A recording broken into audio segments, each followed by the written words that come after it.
You're listening to the Bare Metal Cyber Prepcast, created to help you succeed in your educational journey. Learn more at baremetalcyber.com, where additional prepcasts, books, and training materials await. Let's get started. The Dodd-Frank Wall Street Reform and Consumer Protection Act of 2010 reshaped the regulatory landscape after the financial crisis, and one of its most consequential creations was the Consumer Financial Protection Bureau, or CFPB. The Bureau was designed as a single point of accountability to protect consumers in financial markets that had grown fragmented and complex. Its jurisdiction extends to covered persons, those who offer or provide consumer financial products or services, and to their service providers. For learners, this creation reflects the recognition that financial privacy and fairness are inseparable. Consumers cannot fully participate in financial markets unless they trust that their personal information is handled properly. The CFPB's mission explicitly includes protecting consumers from unfair, deceptive, or abusive practices in how their financial data is collected, used, and safeguarded, embedding privacy into the heart of modern financial oversight. At the core of the CFPB's authority is the prohibition on unfair, deceptive, or abusive acts and practices, known collectively as UDAAP. This standard serves as the central enforcement mechanism for financial privacy. It provides regulators with flexibility to address harmful practices that may not be explicitly prohibited by older statutes. For learners, UDAAP's importance lies in its adaptability. Unlike rigid rules, UDAAP gives the Bureau a broad mandate to address evolving risks, from misleading disclosures in mobile apps to unreasonable data sharing practices in fintech ecosystems. It embodies a principle-driven approach, focusing on whether practices harm consumers rather than whether they fit neatly into a prescriptive rule. Deception under UDAAP arises when financial institutions misrepresent or omit material facts in ways that mislead reasonable consumers. In the privacy context, this often involves incomplete or misleading disclosures about how personal information is collected, used, or shared. For example, a lender may claim that customer data will never be sold, while in fact providing it to marketing partners. Such omissions or misstatements undermine consumer trust and can trigger enforcement. For learners, deception illustrates how transparency is more than formality. Representations must be accurate, complete, and substantiated, because consumers rely on them when making decisions about financial services and products. Unfairness analysis under UDAAP addresses practices that cause substantial injury to consumers that is not reasonably avoidable and not outweighed by countervailing benefits. Inadequate security practices are a prime example in the financial privacy context. If a company stores sensitive data without encryption, fails to patch known vulnerabilities, or lacks reasonable access controls, the resulting risks can be deemed unfair. For learners, unfairness underscores the duty to maintain reasonable security. Consumers cannot reasonably protect themselves from flaws in back-end systems. This provision shifts responsibility squarely onto institutions to adopt practices that reduce foreseeable harm, even if they never made explicit promises about security. Abusiveness is the newest and most debated prong of UDAAP. It prohibits practices that materially interfere with consumer understanding or take unreasonable advantage of consumer reliance. In the privacy context, this can involve confusing or manipulative consent flows, pre-checked boxes for data sharing, or complex opt-out procedures that discourage consumer choice. For learners, abusiveness highlights how regulators go beyond outright deception to address subtle forms of manipulation. When companies exploit asymmetries in knowledge or power to push consumers into sharing more than they realize, the CFPB can step in. This makes abusiveness a powerful tool against dark patterns and hidden consent practices. The CFPB also wields broad rulemaking authority, supervisory guidance powers, and market monitoring functions. It issues regulations under federal consumer financial laws, conducts supervisory examinations, and publishes reports that highlight risks and trends. These tools allow the Bureau to shape industry practices proactively, not just reactively through enforcement. For learners, this reflects a comprehensive model of oversight. The CFPB is not only a cop on the beat but also an educator and rulemaker, setting expectations that guide entire sectors. Its supervisory role ensures that privacy protections are embedded into daily operations, while its research and guidance illuminate emerging challenges. Non-bank markets are a major focus of CFPB oversight. Through larger participant rules, the Bureau extends supervision to entities such as credit reporting agencies, debt collectors, and student loan servicers. These markets often handle vast amounts of sensitive consumer data, but historically fell outside direct federal examination. For learners, this expansion demonstrates the CFPB's role in leveling the playing field. Privacy protections are not limited to traditional banks. Any institution that holds or processes consumer financial data must be accountable, ensuring consistent safeguards across the broader financial system. The CFPB also maintains a public complaint database where consumers can submit grievances about financial products and services. These complaints serve as early warning signals, highlighting systemic issues such as poor disclosure practices, inadequate security, or misuse of personal information. Supervisory highlights periodic publications from the Bureau distill findings from examinations and enforcement actions, providing industry-wide guidance. For learners, these tools illustrate the value of transparency in regulation. By sharing data and observations, the CFPB both educates the public and signals to institutions where compliance gaps are being scrutinized. CFPB oversight also interacts with other laws. Under the Gramm-Leach-Bliley Act, financial institutions must provide privacy notices and maintain safeguards programs. The CFPB monitors compliance with these obligations and ensures that they are applied consistently across markets. Similarly, the Bureau enforces aspects of the Fair Credit Reporting Act, focusing on accuracy, permissible purpose, and dispute resolution. For learners, this interplay highlights how privacy is not siloed under a single law. Instead, multiple frameworks converge, and the CFPB ensures that institutions integrate them into a cohesive compliance program. This harmonization prevents loopholes and ensures comprehensive protection. Service provider oversight is another key element of CFPB expectations. Covered institutions are responsible not only for their own practices, but also for those of their contractors and vendors. Contracts must require service providers to maintain appropriate privacy controls, and institutions must monitor performance. For learners, this provision echoes a recurring theme across privacy laws. Accountability cannot be outsourced. Even if third parties handle processing, the covered entity remains responsible. Vendor management therefore becomes both a business and a compliance imperative. Section 1033 of Dodd-Frank grants the CFPB authority to promulgate rules governing consumer access to their financial data. This provision has become central to debates about open banking in the United States. It envisions a world where consumers can securely share their account data with third-party apps of their choosing, enabling innovation in budgeting, payments, and financial advice. For learners, Section 1033 shows how privacy and innovation intersect. The challenge is to create frameworks that empower consumer choice and competition while safeguarding sensitive data. The CFPB's rulemaking in this area will shape the future of financial data portability and open banking ecosystems. Finally, the Bureau has focused attention on dark patterns in financial products.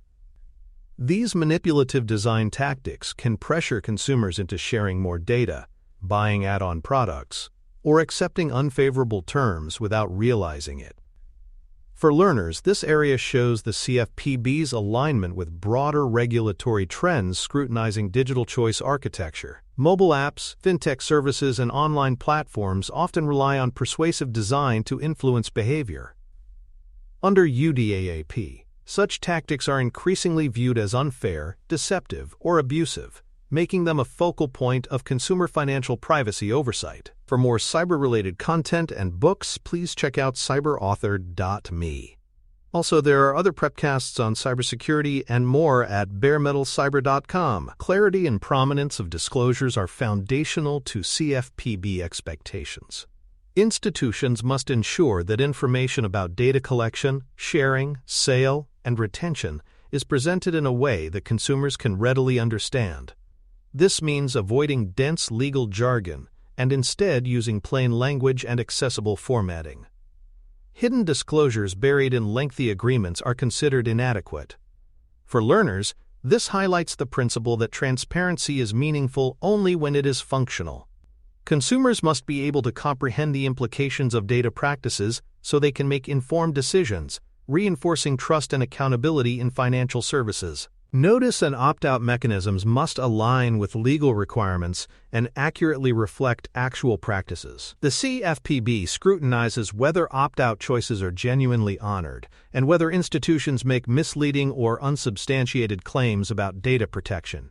For example, promising that personal data will never be sold while licensing it to third parties would be deceptive. For learners, this area underscores the link between representation and reality. Disclosures are not symbolic, they create enforceable obligations. Institutions must ensure that notices and opt-outs are both clear and faithfully implemented, or risk enforcement for deception or unfairness.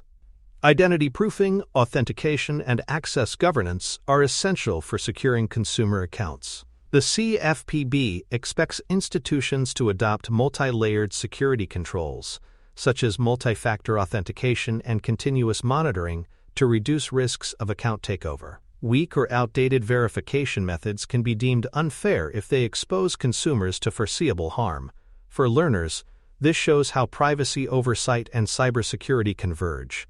Protecting financial information is not only about limiting disclosures, but also about preventing unauthorized access. Reasonable security expectations now include strong authentication and governance frameworks that adapt to evolving threats. Incident response is another priority area. Institutions must have plans to detect, investigate, and remediate data breaches that affect consumer financial information. The CFPB looks at whether customers receive timely and meaningful notice, whether remediation support such as credit monitoring is offered, and whether root causes are addressed. For learners, incident response demonstrates how accountability extends beyond prevention. Even well-designed systems can fail. What matters is how institutions handle those failures. Transparent, supportive responses maintain consumer trust and align with expectations of fairness. Third-party risk management is particularly emphasized. Many financial institutions rely on aggregators, processors, or analytics vendors to manage data. The CFPB requires that institutions ensure their vendors uphold equivalent privacy and security standards through contracts, monitoring, and audits. For learners, this reflects the recurring theme of shared accountability. No matter how complex the service chain, the covered entity remains responsible for ensuring consumer protections are maintained end-to-end. Vendor oversight is therefore both a compliance requirement and a core element of consumer protection. Children's and teen financial products present heightened privacy concerns. When institutions offer products such as prepaid cards, savings accounts, or mobile apps for younger consumers, they must consider additional protections, including parental involvement, limited data collection, and sensitivity in marketing practices. For learners, this illustrates how age is a critical factor in privacy regulation. Vulnerable populations warrant stronger safeguards, and financial institutions must align their programs with both legal requirements and ethical obligations when dealing with minors. Biometric technologies such as facial recognition and fingerprint authentication are increasingly used for account access. The CFPB expects institutions to implement consent mechanisms, secure storage, limited retention periods, and safeguards against unauthorized use.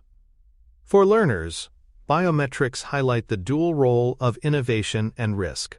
While biometrics can strengthen authentication, they also raise privacy concerns because biometric identifiers cannot easily be changed if compromised. Institutions must therefore treat biometrics with heightened diligence, ensuring they are deployed responsibly and transparently. Data minimization and purpose limitation are also central expectations. Institutions should collect only the information necessary for specific purposes and avoid repurposing it for unrelated activities such as aggressive marketing or secondary sales. Analytics, personalization, and fraud detection must operate within clearly defined boundaries. For learners, this reflects a broader trend in privacy law. More data is not always better. Minimization reduces risk, demonstrates accountability, and respects consumer autonomy by aligning collection with legitimate, declared purposes. Records management and auditability ensure institutions can demonstrate compliance to examiners. This includes maintaining policies, risk assessments, monitoring reports, and documentation of incidents and consumer complaints. For learners, documentation highlights how compliance is measured. Regulators do not take institutions at their word. They require evidence.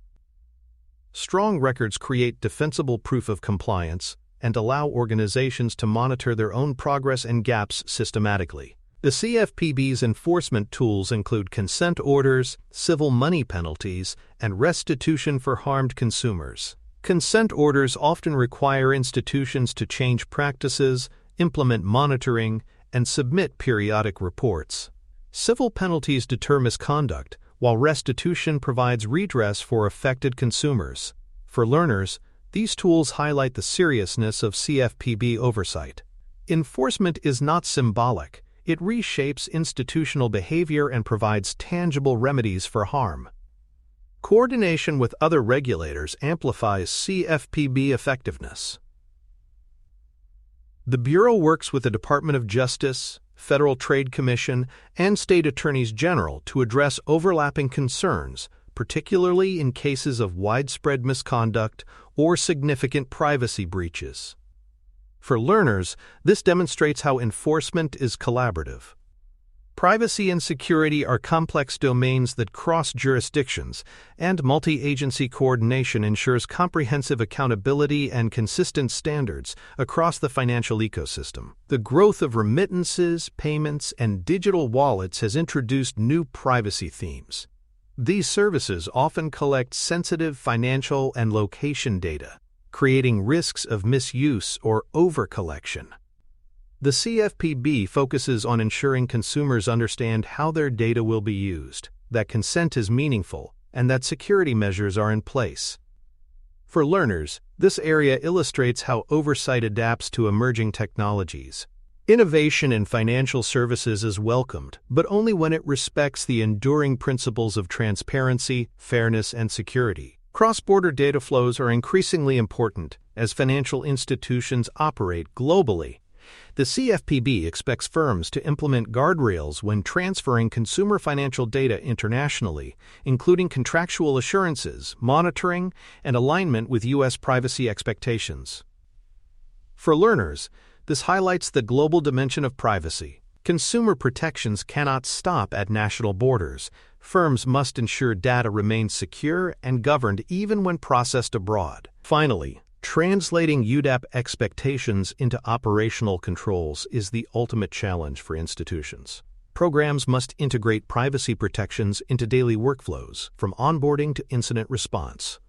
Policies must reflect real practices, training must reinforce them, and monitoring must validate compliance. For learners, this synthesis shows how law becomes lived reality.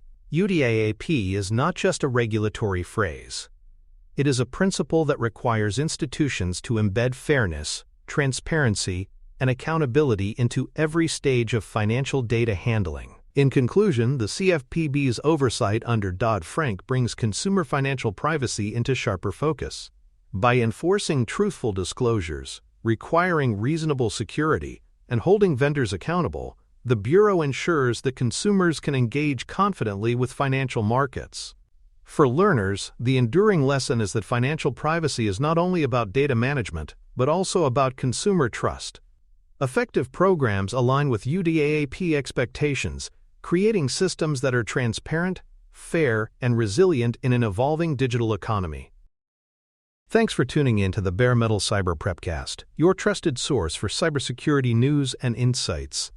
Remember to subscribe at baremetalcyber.com so you never miss an update. And visit cyberauthor.me for best-selling cybersecurity books that equip you with expert knowledge. Until next time, stay secure and stay vigilant.